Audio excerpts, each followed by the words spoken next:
these days. Oh my gosh. Okay.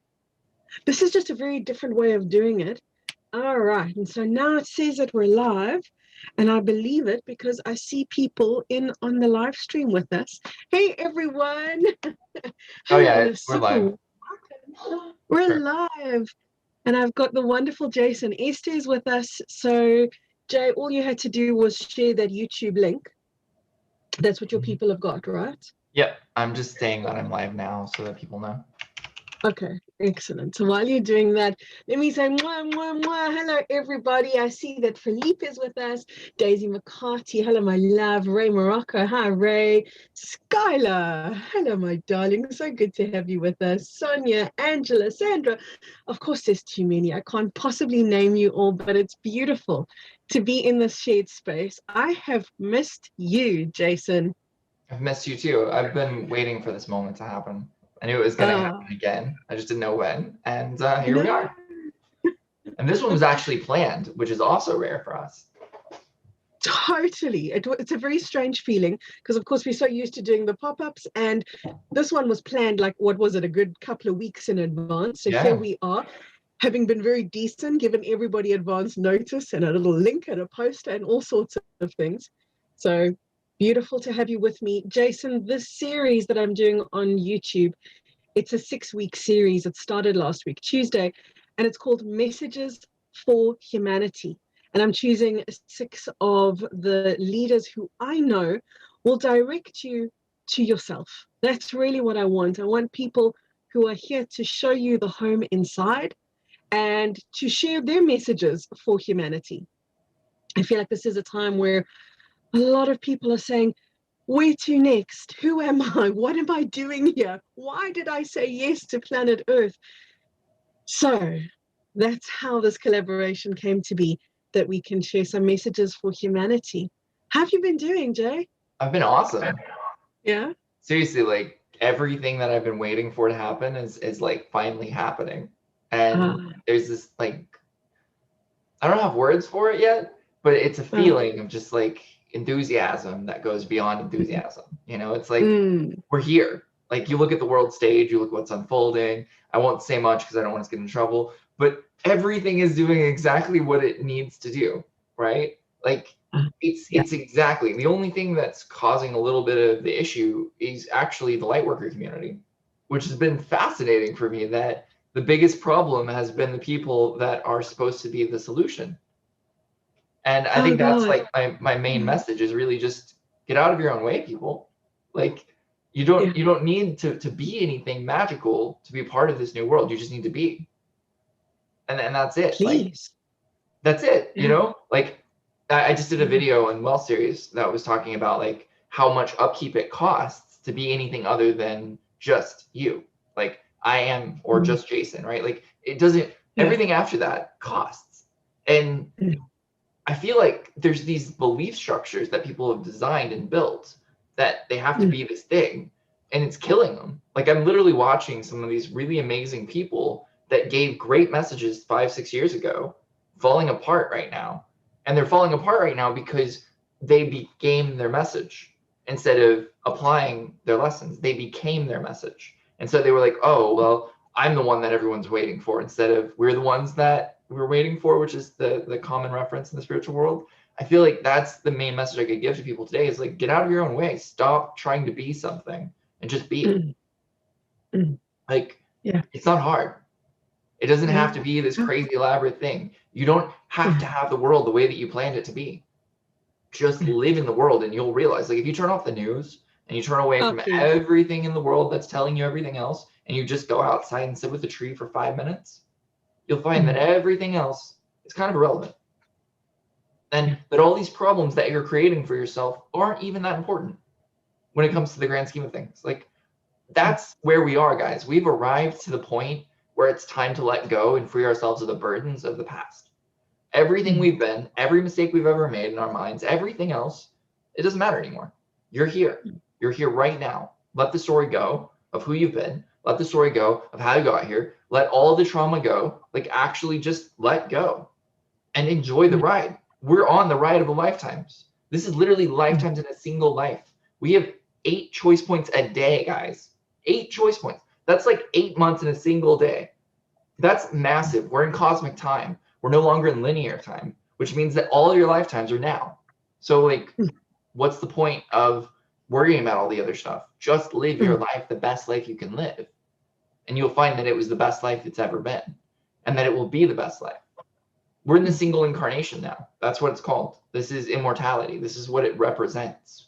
To be able to pull everything into one lifetime, that's what we're doing. That's what our vessels are. That's what we're strengthening for, which means you've been everything. So if somebody calls you a liar, be like, cool, thanks for highlighting that. I'm going to work on that. And then move on with your life, right? Because they're showing you what you've been, not who you are.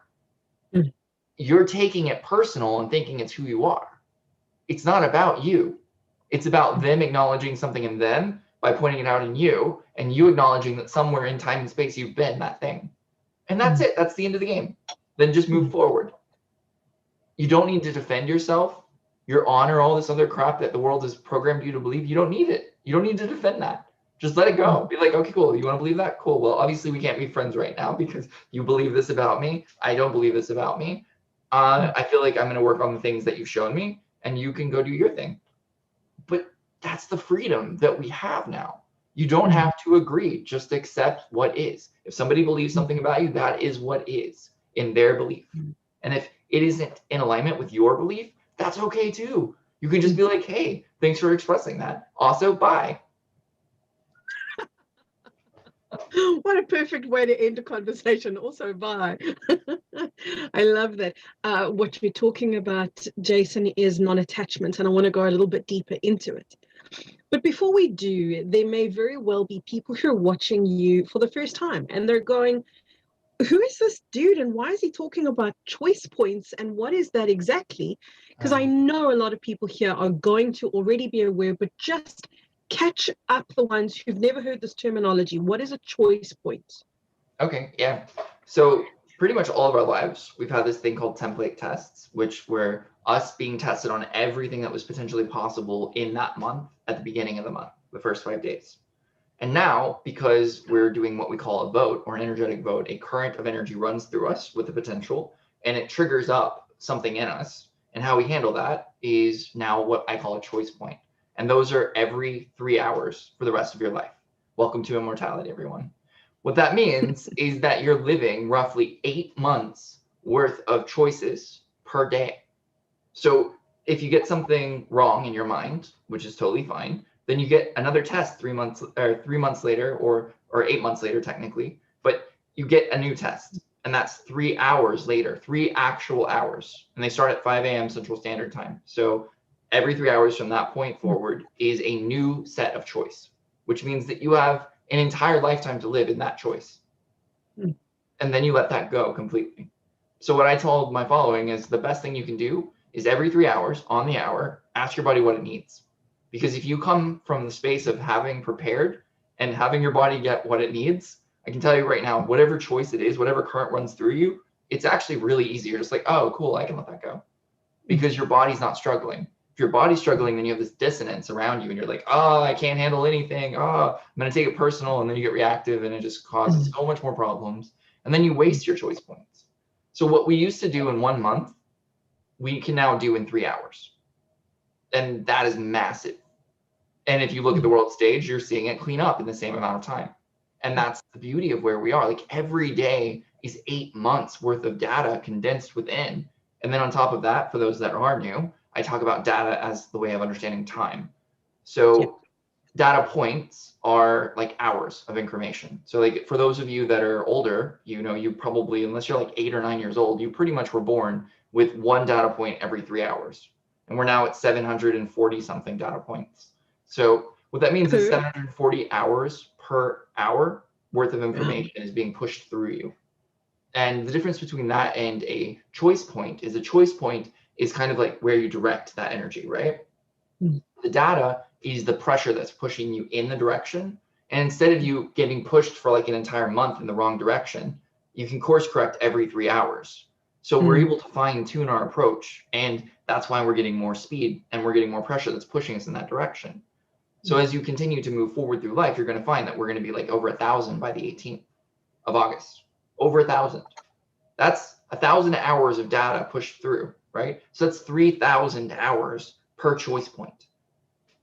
If you want to kind of relate this to something that would make sense, think of walking to a city, any city that you want to think of, and then think of riding a bicycle to that city, and then think of driving a car to that city, and then think of taking a plane to that city, right? So as we continue to get more data points, our vehicle is enhanced in the way that we move through time. And that's an amazing thing. Before, if you got on a plane, you wouldn't be able to course correct in the middle of the air. You would end up in the wrong city. You might be like, oh, I got on the wrong plane. Whoops. And then a month later, you would be in the wrong city. And for an entire month, you'd be like, well, this sucks. I was actually supposed to be in that city. Whoops. Now you can be like, okay, flight attendant, please go tell the captain, since I'm the only one on the plane now, that I need to course correct and we need to take a different city right now. And that's the speed and intensity. And I think that that's actually going to stay that way, like every 3 hours. I don't see in our lifetimes that that'll change, but the speed and intensity will. So we'll be flying in a UFO soon enough, right? Like we might be in a plane now, right? But like when we're sitting at like that 10,000 data points an hour rate or whatever, it's going to be insane. So hopefully that helps the new people understand things from a different way. And hopefully the people that have been following for a while understand that now from another way as well. Yeah, thank you so much, because it's always the question that gets asked the most is what are data points? And now, of course, we've got choice points to add to it. Jay, there's a comment here from Christina. And I think Christina speaks for a lot of people, not everyone, but there's a lot of people that I've heard saying a similar type of thing. And the comment is this: every day feels like Groundhog Day. Kind of, yeah. Right. So Christina's, the message is a little bit longer, but what she's alluding to is she's in a difficult space and she's feeling kind of stuck, and she's feeling like she's just repeating the same day every day and the same stuff every day. Yep. What would you say? What is your message to Christina and people like her? It's not ever going to be the same, right? So the first thing is to figure out the differences, because if you can acknowledge the differences, then you can break the cycle. The cycle is the mental trap that you're in, this loop that's not true. And it's a misunderstood that's causing that. And because it's misunderstood, you keep doing it. But if you actually begin to acknowledge the differences, like let's say that you woke up at 10 a.m. instead of 10:01 a.m., that's still a difference. You begin to start all the differences, it breaks the game, and then immediately you're able to see all the other things that are different. Because what's happening is you've taken your eyes and you've started to do this until you can't see clearly. You can only see this thing in front of you, and that thing is what is always the same. Maybe it's the same mood, maybe it's the same emotion. Depression, very common. I'm not saying that you have it, but like if you have depression, depression's number one thing is to suppress the individual into a very clear routine, which isn't true, right? It's not that it's impossible for you to ever repeat the same moment. You can't do the same thing ever again. There's something that has changed every time. So the moment that you begin to notice the differences, you break yourself out of that game. Yeah. And it is a hyper focusing on the whatever it's kind of like humanity has this tendency, and it's like a really, really bad habit of analyzing instead of feeling. So when something happens in their world and they feel whatever, let's just say for argument's sake, they feel inadequate over whatever the event is. Instead of feeling the inadequacy so you can process the inadequacy, so you can release the inadequacy, humanity's tendency, because we see it in the movies, we see it mirrored to us, is to analyze. So why do I feel inadequate? And when did I first get inadequate? And who made me inadequate? And that becomes a hyper-focusing and then a lock. And that person becomes their own self-fulfilling prophecy. And that's one of the reasons why it can be a Groundhog Day for some people right now. And I love that you pointed out that even if it feels repetitive, every single moment of every single day is thoroughly new. Yep. I think that that's the issue that, like, so we have this thing called the illusionary spirituality, like the illusion of spirituality, like, or I call the hamster wheel of spirituality. And the struggle here is that the fourth dimension was always designed as a platform to jump into faith and to land in trust, to jump into faith and to land in trust. And then the third dimension was this. So like, if you actually look at it, it looks like this, the third dimension, and below all the way down to 0 dimension. And then you have the fourth dimension, which is the platform. And then you have the fifth dimension and all the way up to the seventh dimension before another platform, right? And so the problem is that we artificially built this world here, which doesn't make any sense, because the fourth dimension has never had a world that you stand in. It doesn't make sense. So the fourth dimension is when you analyze. So analyzation is not a bad thing. It's an important thing, actually. But over analyzing is the house that we built in the fourth dimension that shouldn't exist. There should be no comfort in the fourth dimension. It's literally a platform you land on and lick your wounds and go, oh, okay, you know what? But people stopped jumping because they were like, oh, every time I jump, I fail. And when I fail, I don't feel good about myself. And so I'm going to go ahead and just stay here. So I'm going to go build a cottage, and I'm going to go ahead and build an entire city here. And now people come here and I say, hey, look, welcome to the fifth dimension, because that's what the illusion of spirituality teaches you. You're a fifth dimensional being now. Congratulations. And everybody's like, oh, wait, this is the fifth dimension? Cool. So like, I can have a house here. I can have everything I want. All you have to do is never look up. Okay, that's pretty easy. I just won't look up. And then one day they look up and they go, wait a second, there's a whole world up there to explore. And then they get kicked out of that city and they become known as dark and labeled all these other things because they dared to look up and realize that there is no end, that you're ascending, not ascended. But you see, the illusion of spirituality, it builds that city. And it builds that city and it makes it look like royalty, and it looks like everything, and there's kings and queens and all the things that you could ever want in a city exist there. And that's the artificial heaven. And the struggle is that it shouldn't exist.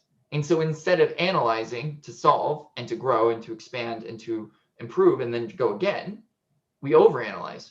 And we actually have enough comfort that we can sit in our analyzation for months to years because we live in an excess. You see, this is where challenge comes in. This is where the struggle comes in, is because if you have too much of something, if you're in excess of it and you're not being a good steward of resources with it, you begin to build yourself as something that you're not. And that's what the fourth dimension has become. A lot of people call it an inorganic or all these other words for it, but really it's the fourth dimension's been hijacked. The fifth dimension is impossible to be hijacked because it's infinite time, so you can't hijack that. But the fourth dimension totally has. There is literally an entire royalty of spirituality that exists in this location, and they will kill you if you say otherwise. If you teach anyone to look up, they will immediately put you on a live stream and tear everything about you down. It's the world we live in. And it's not that they don't, like, most of them don't know they're doing it. They're just following the rules that they were taught on how to stay in that kingdom, right? Nothing bad about it. It's just their way of doing things. But for those of you that are watching this, you're probably not one of those people. And what that means is that you've looked up. You've seen that there's something else, which is why you listen to Kerry, which is why you listen to me and you listen to yourself, is because you realize, like, there's not a royalty, there's not a superiority of another over you, that you're not here to be suppressed and be someone's subject. And that's the journey that we're on. Like, if I could give you a true message today, is if you don't know what I'm talking about, look up. Realize that the illusion of spirituality is not a true reality. It is something that has been artificially manufactured to keep you from ever growing and expanding into who you are. Such a mic drop moment. That was just such a perfect mic drop moment. So the rain has just arrived here, which is why I've put my headset on. So if there's any dodgy audio, just let me know. Jason, how do you navigate through what you've been through? Because the example that you gave of that venomous side to spirituality is something that I know you personally have endured. I've had little tastes, but you've had way more than a little taste. Yeah. and I know why. It's because you dare to be an example to others that they don't need a rule book, that they don't need to have a certain language, that they can dare to have their own divine direct connection with source. You are an example of that to humanity. And in doing so, you surpass where any other previous teacher has taken people. And I know that that has brought tremendous amount of resentment your way from so-called teachers, not all of them, obviously, a small handful. But how do you get through that? How do you get through being publicly torn down by other so-called spiritual people? Well, I mean, at first it wasn't so easy. Now it's just kind of like Tuesday, you know, you just get used to it. But I think that the more that you grow in who you are and like you're not carrying this or, you know, whatever you want to call it, I personally just don't care at this point. Like, it's like, if you want to tear me down, that's your journey. That's what you want to do. That's okay. Go for it. In fact, I bless you in your journey to do that. Just understand that whatever you're about to do creates consequence. I feel like at this point in my journey, I don't really care what other people's consequences are because it's their job to play that game. For me, it's what can I do about that? And for me, it's forgiveness. So immediately it takes me about, you know, 8 to 14 seconds now, but I go, okay, well, what am I learning here? What are they calling me? I usually watch the live stream. It gets pulled down almost immediately after because the person goes, oh, what have I just done? Because they don't realize they've been hijacked. Like, they're playing out an entity that's running them, that's causing them to say these things. And it's almost cookie cutter the words they use, which is what's something that's also helped me as I've gone through this. Is this isn't my first rodeo. So each time I hear the same languaging. And it's like, this is interesting. Same languaging coming through individuals. Why is this happening? And then I start to look at the cause and effect of why this is happening. And I go, okay, I pushed on this thing by saying this thing, which caused this thing to happen. And there's patterns, and I recognize those patterns. So at this point, it's comical. Like, somebody will tear me down in front of everyone, and then I'll like look and I'll have like 2,000 new followers. And I'm like, cool, somebody must have torn me down today. You know, because when somebody does, what happens is if you say something negative about a person, the majority of people will then go look up that person to figure out what is so negative about that person. And then they go watch one of my videos and they go, wait a second, he just told me to look up. I've never thought about looking up. Whoa. I need to figure out what this is. This thing isn't working anymore. And so it always backfires. So that's the first thing is like, yeah, people are going to tear you down. If you are the truth in a world of lie, be ready to be torn down left and right. But if you are the truth, if you truly are the truth, you can't be torn down either. You were only built up by the lie. The lie will build you up even though it doesn't want to. Because if you are the truth, like, I'm not saying I am the truth, right? I live the truth as best I can, but I'm not the truth. But to me, I'm the truth. Not to you. That's important to understand. I live my truth as best I can. And so when at the end of the day, like, if people tear me down, it's like, cool. Yeah, I've made mistakes. I'm not perfect. I don't say that I'm perfect. I don't say that I've never made mistakes. I publicly humiliate myself constantly with my mistakes, actually. It's great. It doesn't bother me because that's part of being human, right? Like, we're gonna make mistakes. So when it happens, I just go, okay, cool. You know, I just made a mistake there. Like when I showed my backside of my credit card information to the world and had to freeze my credit card. That was super fun. But the point is, when you're in the moment and you're having fun, you don't really think about that kind of stuff. Yeah. And this world tells you should and all this other stuff, but really just be yourself, right? Be real and learn from that. Because if you fall on your face in front of people, then the thing that you tripped over, now they don't have to. And I think that's great. I doubt anyone that follows me will ever show their credit card online. Like, I feel like I've taken one for the team there, right? Teamwork. But the point is, when people tear me down, all they do is they end up strengthening me because they tear me down based on things that are never true. Like the last person who tore down the source seed. They said that it was fake, and they did no research whatsoever. They just said it can't be true because their eighth dimensional tech doesn't exist. So Jason is a liar. And I'm like, wow, that is like so brilliantly said. So brilliantly, like, it can't be true. Sure, we live in a world with impossibilities. And I was just like, okay, cool. And then their following actually came to me and was like, what is the source seed? And then we got a ton of orders for source seeds. And I was like, okay, well, thanks for advertising for us. Yeah. Because if you are living the truth, you don't have anything to fear. So that's my answer in the end. Is I gave a long wordy explanation, super fun playfulness of it. But really, it's just, if you know that you're living the truth as best you can, and you're willing to acknowledge when you're not, there's nothing to fear in the world. And if they do, for whatever reason, kill me, then whatever. It doesn't matter. I completed my game. Jason, the reason that I asked you this question is because so many people live in the fear of ridicule. Yeah. So many people live in the fear of, I don't want to be pointed at. I don't want to stand out, you know. And as a result of that, they inhibit themselves and they limit themselves in such a drastic way. And so they're trying so hard to fit into a hijacked system. Yeah. You know, and who are the ones that are going to be pointing their fingers? It's the ones who are in this reversed hijacked system Every single time. So They're what I call spiritual royalty. Yeah. So ridicule has had a tremendous power over people. And I don't think we've had that many examples of people surviving ridicule. And not just surviving ridicule, but coming through ridicule unscathed. Like I'm flourishing in spite of being ridiculed. Like that's a powerful thing that nobody will ever take away from you. Yeah. No matter I what won't happens. give it to them to take away from me. Yeah. See, there's an artist that's been recently kind of like blowing up the world in a really great way. Tom McDonald. I don't know if you know who I'm talking about. Yeah, no, I love his work. But he doesn't care. No. And he's also trending #1 in the world, which tells us that the world is starting to realize that they're looking up. Let's say that. Like the world is looking up. They're realizing that this story that they've been sold, this illusionary fifth dimensional principle that is a hijacked version of the fourth dimension, isn't true. Because the light of truth, because there were people that looked up and said, oh, well, I'm going to go ahead and leave this city and go on my own journey to find my way up there because it exists.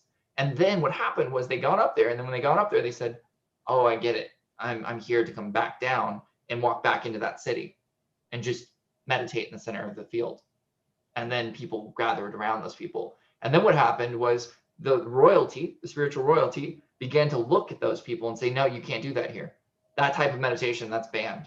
You can't look at, no, your Reiki is the only way. You don't understand. What you're doing is against the rules. If you want to live in this city, if you want to have these things, then you have to do this thing. And when I first came out, like 2 or 3 years ago into this world, like I came back from up there down here and was like, whoa, this is what happened in those years. Okay, let's just work with this. You know, I got messaged a lot at the very beginning, and people realized I wasn't going to play their game, but they were like, hey, I'll get you a book deal. I'll do these things with you. You look like you're new. Let me show you around. And I'm like, no. Like, just do one live with me. If you do one live with me, I can promise you'll have a huge following. And I'm like, no, like, I don't want to do a live with you. I'm not going to. And I never gave in. And by never giving in, they started to really hate me, because then they're like, well, if he doesn't give in, then he must be evil because I'm light. And if I'm light, then he's evil because he doesn't like me. And so this association through wounding became a thing. And I watched this with everyone. So the moment I came back into this world, I began to like look around, and I saw real teachers like you, and Todd was in that journey. And like, I saw these people, and it was like, it's gonna be interesting to see who survives this. Because, you know, I was raised outside of this world. I wasn't in the illusion of spirituality. I wasn't allowed to be. So I was behind the scenes, like doing the covert op work behind the scenes in the world, working with like technology this world can't even imagine, that over these next 100 years is going to be given back. And so when I finally came back into the city and I saw what was passing as the fifth dimension, I was very angry at first. And so I left the city and I went and sat down and I meditated. I like took time to come into the most calm, peaceful places I could. And then I was like, okay, can I accept they don't know what they don't know? They never had an example to show them that there was something above them, that they were conditioned to believe that this was all there was. Can I accept that? Yeah, I can accept that. Can I get angry about that? I could, but I can just accept it too. So I'm just going to accept it. This is where we are right now. This is how humanity got to where it is, and it's totally perfect and it's totally beautiful. Okay, now that I feel this, I'm going to go back into the city. And then I went back into the city, and immediately everyone in the city looked at me, and the royalty was pissed about it. And it led to this whole thing, which was like the last few years of my life. So much hatred, so much hate mail, death threats, people calling cops on me, all kinds of weird things, right? But they couldn't shut me up and they couldn't shut me down. And so every time that they attacked, what they did was they gave me more people. a bigger audience each time, because people started asking questions like, wait a second, you just tore this person down and we're talking unity. Yeah, this isn't making sense. This isn't fitting properly. I don't understand. And then they started going, well, if I don't understand, something's off. So then they started to leave the city and look around and realize, whoa, and there's no flashy distractions. I actually feel called to look up. And so they began to start to realize that there was something else. And what was really cool is those same people came back to me. And then if you guys remember, in the very first year or so, I was very active. Like I was like responding, talking to everybody, helping as many people as I could, because I knew that I only had a limited amount of time before I was going to have all these companies and everything else that I was going to get to do in this life. So I took that time and I helped those people look up, and I showed them the things, and I was like, hey, look, here's some pieces of these things, and you can teach these things, and these are really helpful for people, and now look into yourself and do this. And these people began to become strong pillars, and they began to hold this community together, one that I knew that if I left, they could still hold. And then they began to move this community into the illusion of spirituality, and it was amazing to watch what happened next, because they were so secure in who they were that they were holding the space, and I wasn't needed anymore. And my goal is never to be needed. My goal is to be there to play and have fun, but to let go and them not need to be needed either. And so what happened was this began to expand and expand and expand and expand until the huge sanctuaries that they had built, these mosques and these amazing things that were like elaborate and like woven with gold and everything that you go against basically in the illusion of spirituality, all of these things started to crumble. And as they started to crack, people started to ask questions. And that brings us to today. My message to humanity: we've won. Tomorrow is the day. Congratulations. Tell us about tomorrow. Tomorrow is the day. Why is tomorrow the day? What's going down? Oh, and before you answer, Tom McDonald, somebody was asking in the comments, Tom who? The artist you were talking about, Tom McDonald. A lot of his music I don't dig at all, but I watch it anyway because of who he is, because of what he represents. He's breaking the system. Love him. Love it. I'm not saying that his music is great, for the record, everybody. I actually love it, but I love it because he dares to not care. And his music is very much like, hey, this is just me doing me. Like, I've never changed. I'm not going to change. And also, you can't ask me to change because I'm not going to change. So this is me. And this is what you get. And it's the same thing. Like, I make an effort specifically to not like prepare for lives. So like I have a bed that's made, and that's just because I promised my mom that I would always make my bed, and I like to keep my word. So that's why that's done. But my hair, like, you know, it's long. I don't really care. Like I shave when I feel called to shave. Like I don't do anything for others. And the reason I don't do things for others is because that takes me away from being myself. If I cut my hair for y'all, then I'm not being me, and I can't show up as myself. If I cut my hair for me, then that's different. And I love cutting my hair. I just don't do it often. Yeah, it's going to be on your terms. Okay, so sorry, go back. I interrupted about Tom McDonald. Go back. Tell us about tomorrow. So tomorrow's the 28th. It's also the very first time that we've had a boost of data points that is starting a new weekly rotation. So every week we're going to be getting a major speed update for the rest of our lives. And tomorrow is the very first one of those major ones. It also is the end of an age. So the first movie that we're all in right now, ends on the 18th of August. But tomorrow is the beginning of the end. And when I say the beginning of the end, you'll understand very soon when you watch The World. But tomorrow is that day that we've waited for. And it's the point where we've now pushed enough in the illusion of spirituality that the temples are starting to crumble and not just crack. That the pillars are like, hey, I don't care anymore. I'm just going to keep being me. Like you can tell me you're going to kick me out of the city, and that's fine because there's a better world up there in the sky. So like, I don't care. But also, I feel called to be here, so I'm going to stand here until you kick me out. And they're like, well, we can't just kick you out. I mean, we're just saying we can kick you out, but we actually can't because we don't have any authority, because you didn't give us authority to kick you out. And that's what people have started to realize. Like in mass, people are starting to go, wait a second, I have power. I gave you this power because I worshiped you, but I don't need to worship you anymore. I need to worship me. Wait a second. What happens if I worship? Wait a second. Oh, this is, And that's tomorrow. Tomorrow is the day where we hit that critical mass point and the illusion of spirituality crumbles in a way that can't be rebuilt. and the light from heaven shines so strongly down upon the world that it can't be unseen.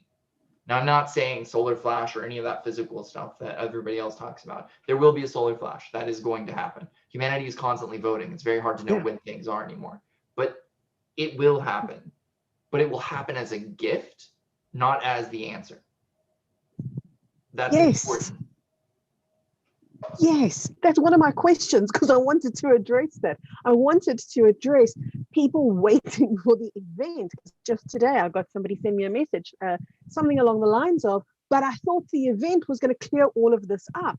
And I thought that the event was just around the corner. So what am I supposed to do in the meantime? And just a whole lot of overthinking and confusion from a very beautiful person who is in this distortion that somehow an external event is going to come and clear things up. Yep. But that's the illusion of spirituality. That's not like I was told the other day this thing about Nasara Jasara, and I've been against this since the beginning, and I'm openly against this. So just for everyone that's out there. Yeah. But somebody told me, they said, on your birth certificate, there's information that tells you how much you're worth. And when Nasara comes on, they're going to pay you based on this thing on your birth certificate. And I was like, okay, let's just take a second here. I don't believe in this, but let's just say that I did believe in this. The people who designed this system were not the people we would want ever to figure out how much we're worth. Also, a human life worth at birth, I don't know about this. I think there's this thing called free will. Okay, so let's just pretend though that that's true. That means the people paying you are using this system. Come on, guys. Like, just think about that for a second. You want this system, this old system that you've been wanting to break down. You want this person to use this system. You can't have it both ways. Like, that was the biggest chink in their armor. That was where you realize, oh, you're not who you say you are, because you're using the old system to do this new system. Why would you do that? Why would my worth be on my birth certificate and you follow that if you're not the old system, pretending to be the new system? Like, why would that be? And so that was one of those things where I was like, well, finally, they've proven themselves a liar. And I knew they would, because they always do. They can't not, because they get to this point where they feel like they're so invincible that they're like, by the way, I did this thing for you, though. Obviously, it was for you. Like, it was for your own security and your own safety. But like I did the thing, you know, like I did that thing, not you. I did it. And then that's that point where you're like, you did it, huh? Okay, cool. Thanks for letting me know that. Because, you know, for a minute there, I was thinking that there was this dark thing happening, but now I know that you're that thing. So thanks. Yeah. Well, this is the thing, that darkness will always reveal itself, even when it doesn't mean to. Is, in fact, the more it tries to hide, the more obvious it makes itself. I'm, totally with you on the whole Nasara Jasara thing. I think it's an absolute psyop, along with the entirety of the New Age movement that kind of became that spiritual hierarchy that you're talking about. And Jean Selby, I love you. Here's a comment from Jean, who writes, actually, I think I had to look around before it occurred to me to look up. I was one of those, and I love you, Jean, for saying this. I was one of those New Age ninnies for a couple of decades until something started to feel wrong, smell wrong, look wrong. Yep. Bless you for such a beautiful, honest comment. Thank you so much. And I'm not putting anybody down. If the New Age movement is your thing, I totally honor and respect where you are. Just look deeply into that, would you? Just look really, really deeply into that and start seeing the parallels between where you are and a religion, like, say, Christianity, where Jesus is going to come and save you, but now it's probably Ashtar in a spaceship that's going to come and save you. So we've just kind of like updated the stories, but kept the same model and then called it spirituality, which was, of course, a very clever psyop, which would prevent people from coming into their essence self. That was the whole point. Yeah, I've talked about this a few times, but I don't know, like, do you want to go down that rabbit hole? Because I'm all down for it. I love rabbit holes. Let's go. So that group that created the illusion of spirituality because humanity couldn't add more humans to the planet. Like, having more humans on the planet created more problems, more dynamics, more issues. But they needed our energy.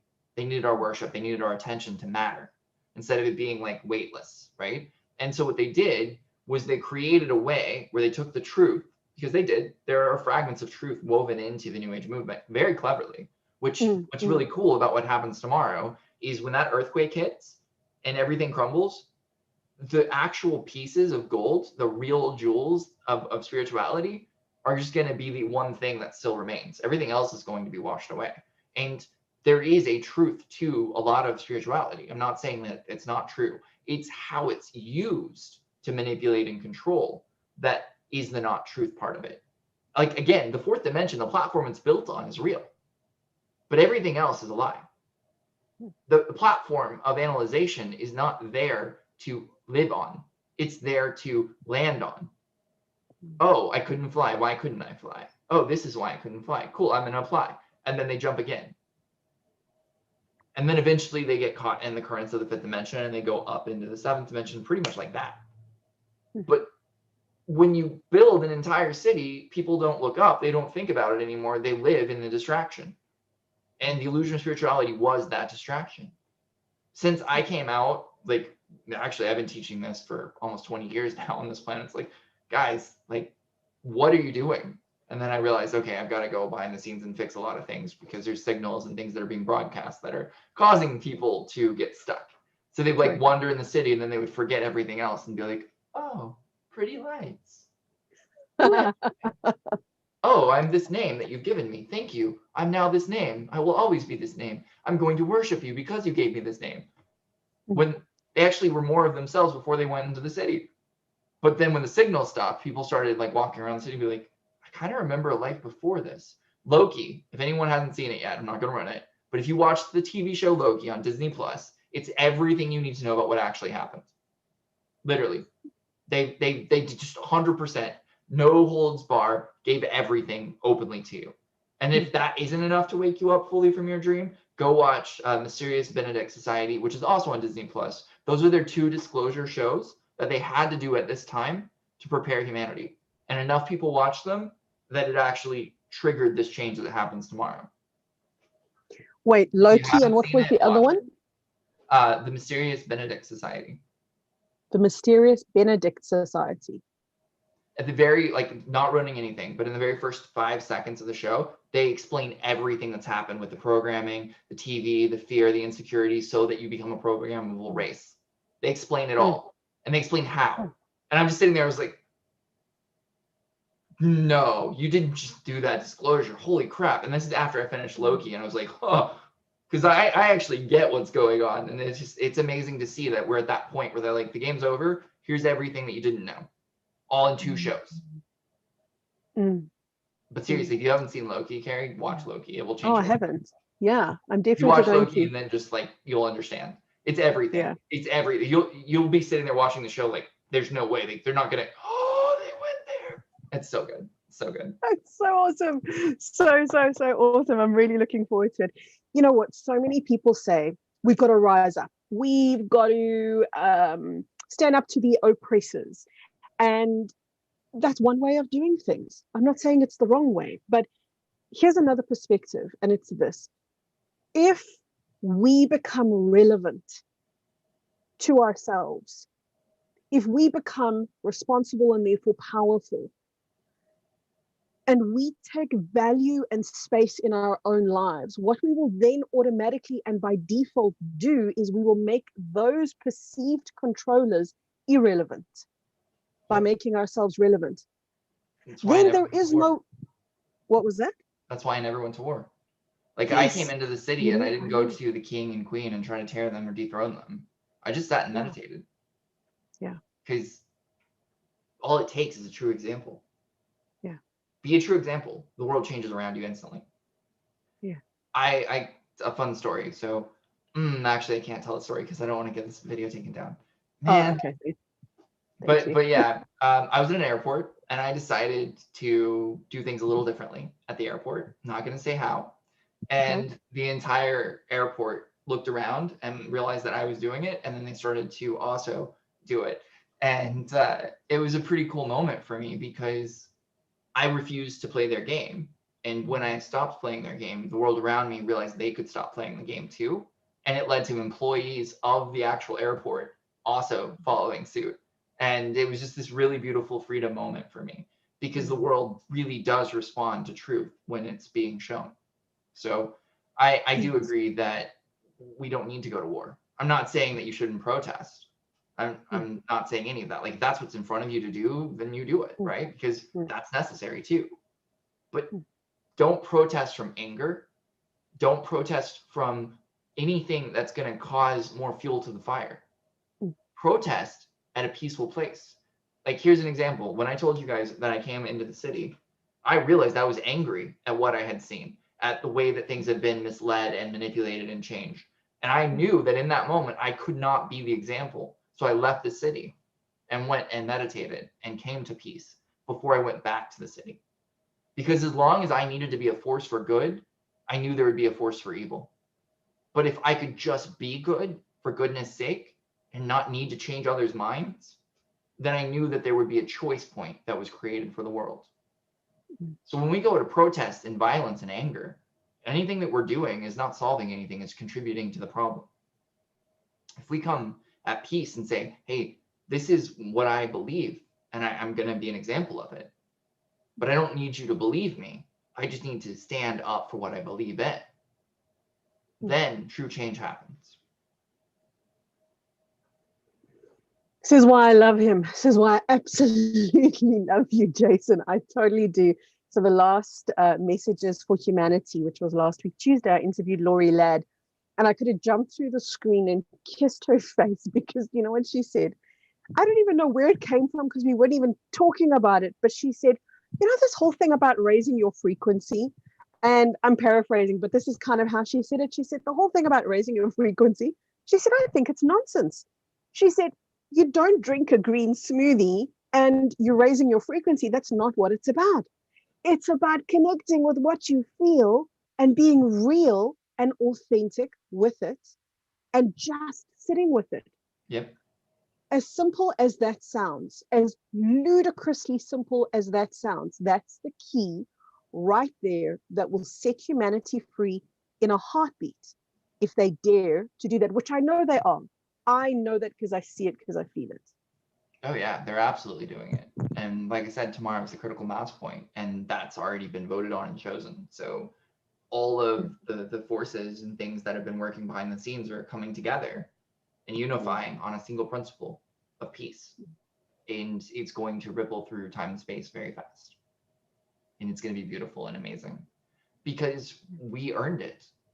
It wasn't given to us. It wasn't a solar flash. It wasn't an alien that landed and said, you're free now. Go forth and do the same thing you're already doing. But you're free. So just know that you're free. It wasn't the illusion of. It was true. We earned it. We grew into it. We are worthy of it. And that is why we reached this point. Why all these beings came together to do this as a gift for the work that we have done, right? Not to free us. We freed ourselves. And I think that's an important thing, because when you free yourself, no one else can capture you. You're free. You choose who you give the power to free you, and then they will always have that power until you free yourself. I think for a long time, people have mixed that up a lot. Like, they thought that somebody would come and free them, that there would always be something external that was necessary for them to be something. And as long as something external is necessary for you to be something, you will never be the thing. You will be granted the opportunity to be the thing whenever the thing thinks that you deserve to be the thing. Yeah. If you want to live that life, I'm not saying that that's wrong. I personally don't want to live that life. I want to be able to be me when I want to be me, which is another reason why I don't care. Like, all my following could be removed tomorrow. They could delete my Facebook. I don't care. It's cool. That means that I finished my mission. More freedom for me. Cool. I can go do other things. Because it doesn't matter. It's great that I have this platform that I can talk to people on. I love that. I love that there's enough people in this world that are looking up, that they're beginning to create their own ways of looking up, and they're showing other people they can look up. Like, that's all I ever wanted. I look to the day very soon where I'm irrelevant, where I've completed what I came to do, and I get to live my life without anyone really worrying about it. And that's because they're so focused on themselves and healing and growing and doing what they want to do that they don't care what I'm doing. That's the day that I look forward to the most, the day that I become irrelevant on this planet, because then I know that I have truly embodied who I am, that there is no need for me to be glorified or changed or worshipped or anything of that nature, because I just did what I came to do, just like everyone else here doing. And it's not that I did it better or worse. No one else is me. So I played me perfectly. That's the day that I become irrelevant. And it'll happen. I have faith. It'll probably happen after I'm dead, but it will still happen. There will be a day where I'm just another person who lived on this planet just like everyone else. I'm sure there will be a day that Kerry goes through this too. And neither of us will care when. That's the coolest part. We don't care. We're here to help when we can help, while we can help. But we also have lives. And we're going to live those too. So, yeah. Absolutely. As for raising my kids will celebrate that day. Huh? My kids will celebrate that day when their mom becomes irrelevant. Oh, yeah. Because then I will just be theirs. You know, they always have to share me. And I get eyes rolling and all sorts of things when I say, babies, you know, I've got to go do a recording or I've got to go do work or whatever. So, oh, seriously? Do these people not get it yet? What's going on? That's because they're children. So, you know, they're your children as well. So that like adds a whole another level to it. But yeah. They've got it. Yeah. Yeah. So you were going to say something, Jay? Huh? You were going to say something.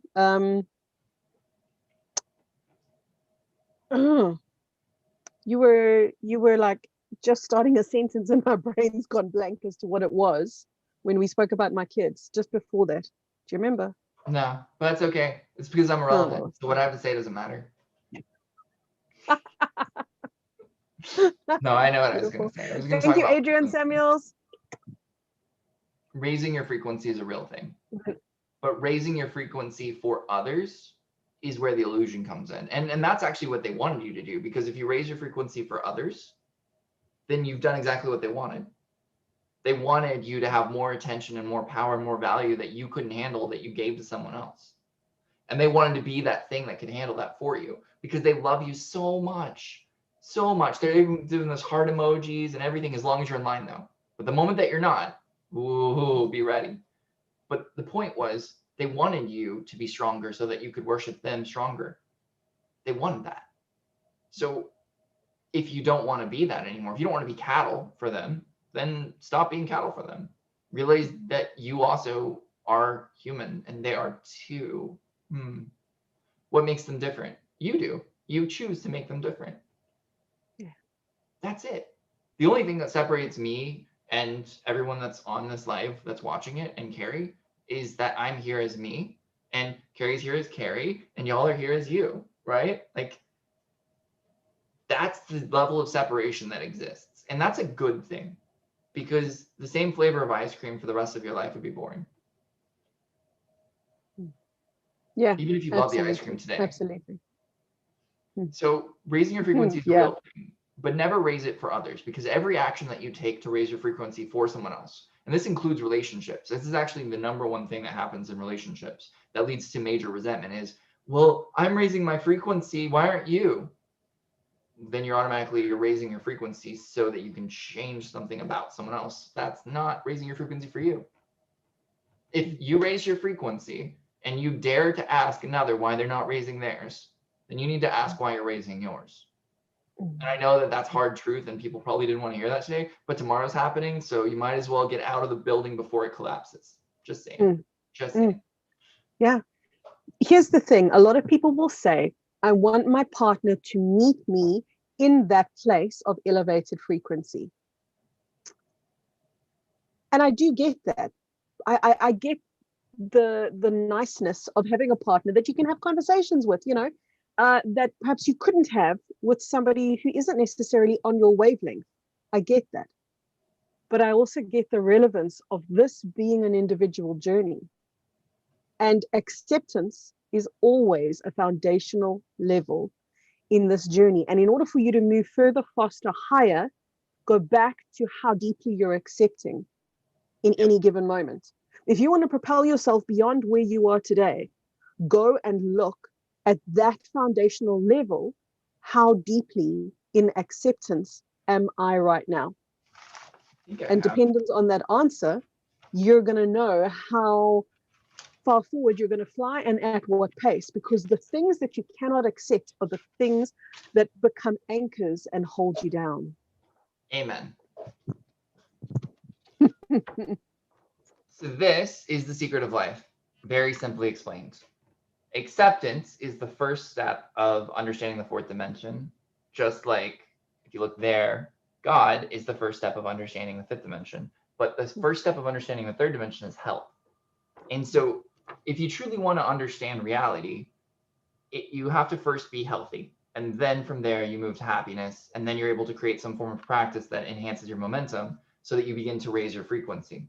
And then the first step of the next dimension is acceptance. But you see, this is where it gets really interesting, because like everybody goes, oh, okay, well, like, so I'm just supposed to accept things. Okay, cool. But then if you look here, this next level, trying to think, it's hard because staring at things and then also being on there, is understanding, right? So it's not only that I accept reality is, all acceptance is saying that something is. So like if there's a war in the world, I'm not saying that I agree with the world. I'm saying that I agree with the war. I'm saying I accept that there's a war in the world. Okay, cool. That's a thing, and therefore it's a thing. And I can say that it's a thing. Yeah, it just is.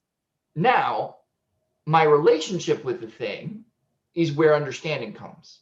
Now I get to sit there and go, okay, well, what is this war doing? How is this affecting me? These are things that I'm going to have to understand. And then as I understand that, after I've accepted it, it actually begins to change naturally. It's a very natural progression.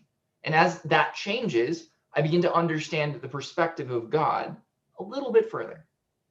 And then I'm knocked back into health. Because the moment that I understand God further, my body has to upgrade. And you see, this is called a natural progression. This is what should have happened had this city not been erected that was fake in the fourth dimension. I would jump, learn something that I couldn't understand, fall back into the fourth dimension, analyze, understand, adjust, apply, and then go back into it. And eventually what would happen is I would then navigate the fifth dimension. I begin to understand God, energy, and earth, and like the entire premise of this whole game from that higher perspective. But you see, because it was hijacked, we got stuck here. And anytime that you would begin to dare to dream or break out of it, they would villainize you. And most people, they don't have the strength to handle that level of villainization. I mean, it's brutal. They're really good at it. And they turn the entire city against you, which is even more fun. And the thing is, if you don't know this, like if you actually are part of the city, you've worshipped them, so they have the power to turn you against another person. This is called being hijacked or used as a terminal. So as long as you worship someone else, their word matters more than your understanding. That's very important to understand. And if you want to see a movie to understand this further, there's a movie called Voyager, and it's on Amazon right now. It is a very horrific film, so this is not for everyone. But if you want to understand the density of humanity and the power of command and the power of fear and the way that it's been used, there is no better show that I have seen that just breaks it down. And it doesn't hold back at all. Like it explains things from that perspective where you're just like, holy crap, that person just did that. It's one of the best shows ever. And it was also released specifically to bring disclosure. So you put them all together and you go, okay, I see what you're doing here, world. Good job. Because it's showing us, hey, this is how you're being programmed. This is exactly how you're being programmed. Watch this scene. Now you can't be part of this scene because it's on a TV in front of you. But did you just notice how we use this thing to manipulate this group of people to do this thing? Yeah, look at the world right now. You'll learn exactly what you're going through. Thanks. Yeah. It's awesome. There are so many behind the scenes, as you've called them, support beings working, tirelessly working for humanity. We will probably never know their names. We will probably know the full list of what they've done. But every now and then, I just get overwhelmed thinking about their love and their service and their devotion. Whether they're movie makers, whether they're just sitting silently in their home with their homegrown vegetables and their own authenticity, just emitting that to the world. There are so many people serving humanity right now. And I love what you said in the beginning, turn off the damn news, turn off the news so that you can feel what's real. Yeah. You know? And over 70% has. That's the statistic here in America anyway. 70% less viewers than last month. That is monumental. That is monumental. 70%. Yep. Wait, is that mainstream? Like that's mainstream? That's CNN. Wow. Yeah. The Olympics has less views than ever before because of their agendas and the way that they're playing. And it's the world we live in. Like, the illusion has cracked and people have started to see the light. And the thing is, this is for those that don't know this. Absolute truth is the most powerful unifier that ever existed, because in the light of absolute truth, nothing else can exist. So we are going to come to a moment, and you can't conceive of this. Your brain, as a human being, will never understand this until it experiences it. But absolute truth, once it occurs, and it happens every 28,000 years without fail, absolute truth is sparked back into this earth, or into the entire universe, really. In that level of energy of absolute truth undoes everything that is untrue. This is the reason why I know that it doesn't matter. Literally everything that we think matters doesn't matter, because we are on a timetable that is getting us there. Will we survive to that point is what matters. And that's you being you, doing what's in front of you, being honest, being in your integrity, having faith and understanding that the world is evolving too. And also, everything you're going through, so are they. And they might not have the education you have. So give them a little bit more support. Give them a little bit more kindness. The one thing that I've seen over these last 2 years specifically is human kindness is an all-time low. But that doesn't mean that it has to stay that way. It just means that we hit an all-time low, which means it's time for an all-time high. We're getting to that point, right? You're going to see it. It's going to happen, because as absolute truth comes back to this planet, and this is not something you wait on. This is not something you go, well, okay, well, Jason said absolute truth is in 24 hours, so I'm just going to sit here and do nothing. Because your body might give out because you did nothing. And I'm not trying to scare you. What I'm telling you is the things that are in front of you, do them.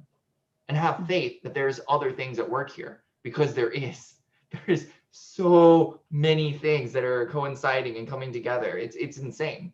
Like, the things that I teach because I meditate. So I'm self-taught. I learn everything naturally, and then I share openly. And what's really cool is people then share with me other people who say the same things, different words, different languaging, right? Because, like, it doesn't matter. This is, again, self-taught people have their own language, but they say the exact same thing a different way. And there's so many similarities and intricacies that come together from that it just reinforces that we're getting to that point. We're getting to the point where so many people are saying the same thing about the time that we're in, that it's just like, I mean, you can throw a rock and hit a prophet these days. And that's great. It's not a bad thing. It doesn't matter if they're puppeting other people. It doesn't matter if they're self-sourcing. It doesn't matter, right? Because the message is the same message. It's almost time. Now, it's almost time for the world, the earth, everything to change. Cool. Awesome, right? That doesn't mean that you're going to change with it. That is the thing that is the lie. That is the biggest lie that's ever been told to you. All they have to do is grin and bear it, and I can just hold on to everything, and it's going to be okay, because when the world ascends, then I'll be with it. No, that's not how this works. You live your life, and you will ascend, and you will continue to ascend, and you will continue to ascend. With each action that you take, you are ascending. This is the infinite game. If you want to sit on the sidelines of the infinite game, that's fine. Also, you're probably not going to get to keep a body. So you get to watch the infinite game from outside, which is fine too. And again, not trying to scare you. But it's not about taking certain products. It's not about studying certain teachers. It's not about certain philosophy. It's not about any of that. Ascending is about living a good life that's in front of you. Because the person that put it in front of you was you, the highest version of you, the greatest version to ever exist, architected and created the perfect life for you. All you have to do is live it. That's it. It's super easy. Now, if something is in front of you, maybe a teaching is in front of you. Maybe this video today is in front of you. That's not saying that you're giving us power. That's saying it's in front of you, so you're paying attention. That's how it works. Your divinity put us in front of you right now to tell you to stop listening to other people and start tuning inward. That's not something to be ashamed of. That's just natural. That happened. It is, right? So you can accept that and then do the work. And if you are one of those people who's been bumbling around in the illusion of spirituality for 20 plus years, that doesn't mean that you're a bad person. It was in front of you to do it. You were doing it. Maybe you helped a lot of other people. Maybe when the whole thing comes crashing down, people will look to you and be like, hey, I recognize you. You've been here for a while. How are you so calm right now? My entire world just fell apart. Oh, well, actually, there's these people that I've been listening to for a while, and I've also kind of started doing my own meditation, so I feel pretty cool about things. Want me to show you how I do things? Now, don't follow me, but like just these are some things I do. You can try them, and then find out your own way, right? Yeah. Because we don't know why we are where we are, and that's not for us to. See, that's the illusion of spirituality. The illusion of spirituality tells you need to know why you do the things you do. Right. Okay. You're God, right? So if you're God and you're at that level that you've ascended and beaten everything that ever is, then please just leave. Because like we're done with that game. We don't need anyone else to worship here on the planet. So if you need to be worshipped, then bye.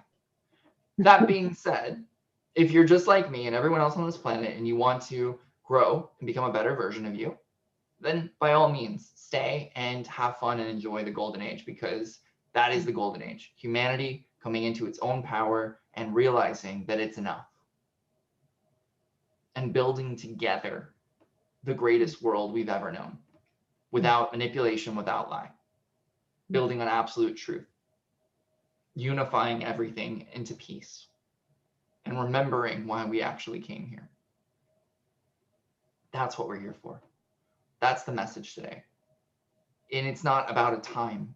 Because in the end, when we get to that point, it won't matter how long it took us. We won't even care that we were here before. All we're going to care about is we made it. And if we don't make it, we'll care that our children made it, or that we helped our students make it, or something, right? Because it's not about that. No, this isn't one of those things where we get stuck in the world for like 40,000 years and 40,000 nights or whatever in the desert and all that jazz, right? Like we finished the desert. But you do have to handle what's in front of you. And this is a forever journey. It's the infinite game. It's ascending, not ascended. If you believe that you've ascended and that you've reached godhood and that you're perfect and everything, then you don't exist anymore, which is fine. But I'm also not going to worship you. I've got more better things to do with my attention and my focus. And so does everyone here, to be honest with you. You don't need to worship false gods and idols and things anymore. Just work on yourself and live a good life and enjoy it, because it's going to be great. Jay, there's a question I think this is the last question just before we close. First of all, before I ask you that question, thank you so much to everybody in the comments section. Beautiful comments, and so many comments are saying, thank you, Kerry and Jason. It's so good to see the two of you together again. There was a comment a lot earlier, and it was a beautiful one about something along the lines of, I feel like I've been walking through the desert and waiting for my thirst to be quenched, and it could only be quenched by Jason and Kerry coming together. So finally my thirst is being quenched. I'm so glad. Thanks to everybody for enjoying this and for being here and for showing up for this collaboration. Jay, here's the question. It was Cassie Falklane, hi Cassie, in the comment section, that said, when is, and I'm not going to name what the atrocity is because I prefer to keep my videos up rather than down, exactly. But you know, when is certain atrocities, particularly involving younger people, when are things like that going to come to an end? What would you say? Not just to Cassie. It's not going to be an answer that people want to hear. So yes, I'll I know. say it though. When it no longer triggers anyone. When the last person on this planet can accept it, not agree with it, but accept it as something that is a reality and not look away from it, but look towards it to try to understand it. That will be the day that it ends. Yeah, it's true. Anything that you're waiting for the flash, you're waiting for these atrocities to end, you're waiting for someone to do something, you're waiting for justice. Anything that you're waiting for has just become a boulder that stands between you and your highest truth. We spoke about ascension. We spoke about ascending, not ascension with a full stop. This is part of ascending, is realizing how we have sabotaged ourselves. I'm going to sit back and wait for somebody to fix this terrible mess. They out there, they've got to do something about this. You know, there it is. There's all my power. And I'll just sit here and wait. So really look at your life. Is there anything that you're waiting for? It might be minuscule, but find those things that you're waiting for and see how can you come into acceptance. As Jason perfectly said, please don't misunderstand. Acceptance and agreement are worlds apart. They are not the same thing. How can you come into acceptance? Which really is, how can you create a more neutral outlook on this thing? What is it representing for you? Heal that. And do you know what? You then become a part of the solution, because everyone who craves the solution craves it because you know somewhere deep inside of you that you've got a role to play in that solution. And you do. You have a role, an active, not a passive, an active role to play in the solution for these gigantic big things outside of you that you want resolved. This is not about complacency. This is about what appears to be, a small little thing, my acceptance. That can't possibly change the world. It will change your world. Yep. And when you change your world, you change the world. So thank you so much, Cassie, for asking that brilliant question, because it allowed us to close on this very, very powerful note. Yeah, and in closing there, all I would say is that your power of acceptance is the foundation of the fourth dimension, right? So it's not a little thing. Because in a third world problem, which is what that is, you're talking about a 3D issue, a fourth dimensional solution is the solve. And so as we begin to accept that these things no longer need to be, then they no longer need to be. And then we move into building the fourth and fifth dimension, but we actually build the fourth dimension in an inclusion, like not royalty, not separation, not segregation, but like a landing pad that's actually quite comfy, but not that you can stay in. It's kind of like when I build the centers for expansion, people are going to be able to come and stay on the lands, right? But 6 months maximum, because I don't want somebody to live in the 13th dimension and then just stay there. I want them to travel to other places and do other things and learn, like come here, study, experience the space and time, get to know what's possible, but then go out into the world and share that frequency that you've learned back in the world. We call it the CFE Traveler Program. It's a thing that's going to be super fun, where you travel from different CFEs. And so you actually get like a residency, maybe 3 months here, 3 months here, 3 months here, 3 months here. Oh, cool. But you actually are teaching as you're going. And so each time it's constantly new codes and frequencies that are being expressed and shared all over the world, instead of people hiding in their caves and not really being part of the game itself. So brilliant, Jay. When is the CFE going to be? The first one is in Dallas, right? Yep, it's in Anna, Texas. Okay. It's 62 acres, and it's actually we started breaking ground on it last week. So finally, we're building out the ponds and getting everything ready for God's school, and then also the amphitheater and all that. We get our first geodome finally in November. So things are finally like, we were an entire year behind schedule. That's cool. But it's happening. Like the paths are being paved. Like everything is just like, it's just like, I can't tell you how great it feels to finally have something moving on that project. Because it's a lot of work. Building a center is like a whole nother level. People talk about it all the time. Like I just did this, my last live is actually the Well Series one where I talk about this. And I'm like, having the vision to build something's great and all, but like, you got to be willing to do the work too. And I didn't know how hard it would be to build a center. Like it's a lot of upkeep. 62 acres is a lot of land. Planting trees, preparing the things, building the things, all the money, all the things that it costs to do the work. It's a lot. But every day I show up and I know that this is what I'm here to do. So I just show up and it's like, okay, cool. So today I'm going to be taking care of these animals. All right, that's fine. Okay, so today I'm going to do this thing. Okay, well, I'm going to plant trees today. Like whatever it is, I show up and then I just let the land tell me what to do next. And it's just been like honestly, it's probably one of the greatest adventures of my life. I'm loving every moment of it. But yeah, I'm so happy. this That's is, and awesome. it's the first, right? Like we got, 54 more to go, but the first one's always the hardest because you don't know what you don't know. And then the second one is kind of the same, but not. But by like the fifth or sixth one, I'd probably be like, okay, cool. And I had to build my own architecture firm so that we would actually have the people that designed all the plans and that they would be cookie cutters so that we can move them to other places. So I think the hardest part was really getting the people necessary, like finding the right things to do it. And now that it's all there, it's just about replicating it and rebuilding it all over the world. So hopefully we'll see the next center build sometime next year. Well, I feel like the proud auntie kind of looking at this baby being born, because since I've known you, since 2000 and whenever, you've been telling me about the CFEs, and to hear the progression, I'm having a proud auntie moment. So that's awesome. I'm so very happy for you. Everyone, I'm going to link Jason's details. He's got a YouTube channel. He's got an amazing website, Activation Station, Void Space Tech. Both of those are .orgs, but I'm going to put it in the description box below so that you can find out more about this wonderful man if you are new to him and to his work. Check out the 31st of July on my website. The 31st of July is this Saturday. On my website, if you go to the shop section, there is a product called Land Swim, and we're going to go land swimming this Saturday. We're going to go swimming with dolphins and whales from the comfort of your armchair, because that's what we do when we can't meet each other in the ocean.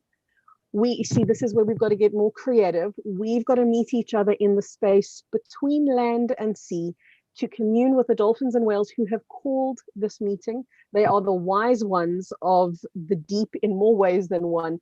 And we're going to have a personal interlude with them on Saturday, the 31st of July. But you'll find all the details for that on my shop. Again, I'll put it in the description box below. It's a donation only event. And another free event that I've been talking a lot about that I want you to know about is my 21 days of conscious breath. Conscious breathing for me is where presence happens. It's where stillness happens. It's where that language of light and love is spoken into my being that I relate to you. It's there in the stillness of conscious breath. And I'm going to be doing 21 days of conscious breath with you here on YouTube. It's free. Anybody can join. That's going to be launching this Thursday. Again, I will put all the details in the description box. Jay, after my... Can I say one last thing? Yeah. And the dolphin and whales. So when the Earth was actually here at the beginning, it was only water. And dolphins and whales were the most ancient of beings on the planet at the time.